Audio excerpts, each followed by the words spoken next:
Salut à toi. Aujourd'hui, je vais te parler de la recherche de terrain. Pour d'abord parler de moi et de ma recherche, j'ai commencé à faire des recherches quand j'étais installé en Auvergne. C'était des recherches très limitées parce qu'à côté, j'avais un travail, une vie, donc je regardais de temps en temps les annonces. Mais je n'allais pas vraiment faire des visites. Je regardais pour avoir un avis. Et puis quand j'ai quitté mon boulot, j'ai très vite déménagé chez mes parents. Et une fois là-bas, je me suis mis à faire des recherches vraiment intensives.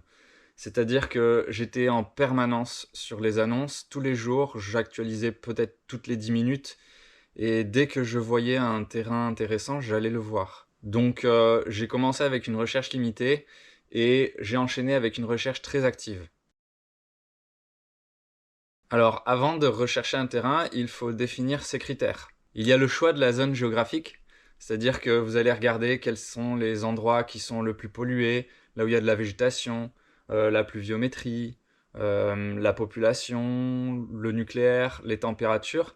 Et en fonction de ça, vous allez faire un recoupement de toutes ces données et vous allez réussir à trouver une zone qui vous intéresse. Pour ça, il y a plein de cartes sur Internet. Il suffit de taper sur Google carte de France du nucléaire par exemple, et vous allez tomber sur une carte qui va vous répertorier tous les sites nucléaires, et en fonction de ça, vous pourrez faire votre recherche. Ensuite, il va y avoir le prix. Le budget n'est pas illimité en général, donc il va falloir faire en fonction de ça. Et puis il y a la surface, ça dépend de ce que vous voulez faire dessus. Si vous voulez des animaux, il faudra une grande surface. Si vous voulez juste avoir un potager, il n'y a pas besoin de beaucoup. Moi au départ, je cherchais 3000 m² maximum. Et puis il se trouve que j'ai trouvé 6400 pour un prix qui était bien en dessous de tous les terrains de 3000 m² que j'avais visités avant, donc j'ai pris. Mais j'avais pas besoin d'autant. Et pour finir, il va y avoir vos besoins. Est-ce que vous avez besoin d'un endroit calme, isolé, ou est-ce que vous avez besoin d'un accès aux transports en commun assez facile, etc. Alors, dans la recherche, il va y avoir des compromis à faire. Vous allez avoir toute une liste de critères et vous n'allez clairement pas réussir à répondre à tous ces critères, donc il va falloir les prioriser et faire des compromis. Moi, sur mon terrain, j'ai fait un compromis sur les arbres. J'ai acheté une prairie qui était toute nue et je me suis dit que des arbres, ça se plantait, il faut juste être patient pour qu'ils grandissent. C'est vrai que ça manque un peu, mais on peut planter des arbres et en avoir au bout de quelques années. Ensuite, j'ai fait aussi un compromis sur l'eau. Alors, c'est pas un petit compromis. Au départ, je voulais un point d'eau, une source, un étang, une rivière, peu importe. Et je n'ai pas ça sur mon terrain. Je me suis juste dit que je suis dans une région où il pleut assez régulièrement et j'ai misé sur la récupération d'eau de pluie. Concernant les moyens de recherche, j'ai beaucoup utilisé Le Bon Coin et d'autres sites, PAP par exemple. Je cherchais principalement sur Internet. Pour toi, si tu veux vraiment trouver un terrain pas cher, il y a des conseils que je peux te donner. Par exemple, va en mairie, demande si sur la commune il n'y a pas des terrains constructibles ou agricoles qui sont disponibles en vente, ou essaie de regarder les terrains qui sont en friche, par exemple, ce sont des terrains abandonnés. Essaie de trouver le propriétaire, donc toujours à la mairie, et en le contactant, tu peux éventuellement lui faire une offre d'achat. Tu peux aussi aller voir sur Géoportail de l'urbanisme. Sur ce site, tu auras accès à toutes les zones du PLU, plan local d'urbanisme, et tu pourras y voir les zones qui sont constructibles. Donc si tu vas dans un village ou n'importe où ailleurs, tu pourras savoir si le terrain est en zone constructible. Et si jamais il est disponible, tu essaies de trouver le propriétaire, tu le contactes et tu vois avec lui si c'est possible de faire un achat.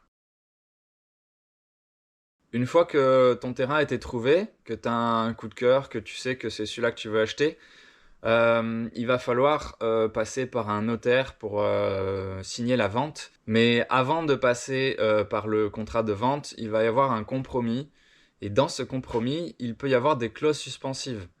Les clauses suspensives, elles te permettent, si jamais ton terrain est vendu comme constructible, que tu déposes un permis de construire, et que le permis n'est pas accepté parce qu'en fait on te dit que c'est pas en zone constructible, eh ben tu peux te retirer de la vente sans avoir à payer quoi que ce soit. Alors que s'il n'y a pas de clause, une fois que le compromis est signé, que ce soit l'acheteur ou le vendeur, s'il se retire, il doit payer quelque chose à la personne qui est impactée. Du coup, sur mon terrain, moi, j'ai acheté le terrain, au départ, j'avais, une clause suspensive, donc pour ce permis de construire, je voulais, pouvoir construire ma maison et puis, comme ça demandait un peu plus de temps avant de devenir propriétaire, il fallait que le permis de construire soit accepté, je l'ai retiré. Moi, je voulais absolument acheter le terrain et s'il n'avait pas été constructible, j'aurais trouvé une solution, mais en tout cas, moi, j'avais envie d'avoir un terrain pour planter des arbres, commencer un potager et j'aurais certainement utilisé un véhicule aménagé ou quelque chose, je sais pas, mais en tout cas, j'aurais trouvé une solution. Ce terrain, je le voulais. Alors, moi, j'ai utilisé la clause suspensive pour le permis de construire. Il y en a certainement d'autres, donc renseigne-toi. Pour finir cette vidéo, je vais te donner quelques conseils. Pour la recherche, notamment, c'est un travail à temps plein. Clairement, quand je regardais de temps en temps sur les sites, pendant que je travaillais, je n'allais pas visiter les terrains et il faut savoir que les bonnes occasions partent très vite. Tu ne seras pas le seul à chercher et quelqu'un pourra être plus rapide que toi. Donc, il faut être capable de se consacrer que à ça et d'aller visiter dès que l'occasion se présente. Ensuite, n'achète surtout pas un terrain que tu n'as pas visité. Parce que sur le site, dans les annonces, avec les photos, ça peut être génial. Il peut y avoir une description incroyable. Mais sur le terrain, il peut y avoir un petit détail qui n'est pas sur les photos, qui n'est pas dit. Par exemple, un pylône électrique qui est juste à côté. Ça, c'est le genre de choses qu'on n'a pas envie de montrer. Donc, va voir. Et il peut y avoir aussi une pente qui est plus importante que ce que tu pouvais penser. Donc c'est vraiment important d'aller visiter. Et dernier conseil, n'hésite surtout pas d'aller voir en mairie. Va demander au maire, pose-lui toutes les questions, présente ton projet et vois avec lui s'il est ouvert par exemple aux habitats alternatifs. Maison bois, yourte, tiny house, ce que tu veux.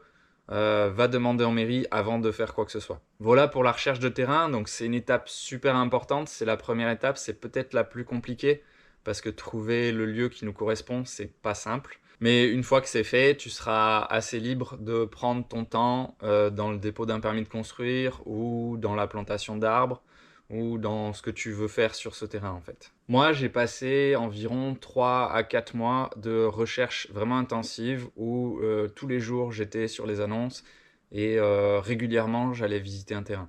Pour terminer, je te donne une petite bonne nouvelle. J'ai eu une demande de complément pour mon permis de construire. Donc c'est à la fois une bonne et une mauvaise nouvelle. Mauvaise parce que j'ai 2 études supplémentaires qui vont me coûter quelque chose pour rien que je dois fournir. Et bonne parce que ces études, une fois qu'elles seront données, normalement le permis sera accepté. En attendant la prochaine vidéo, prends soin de toi et bonne recherche.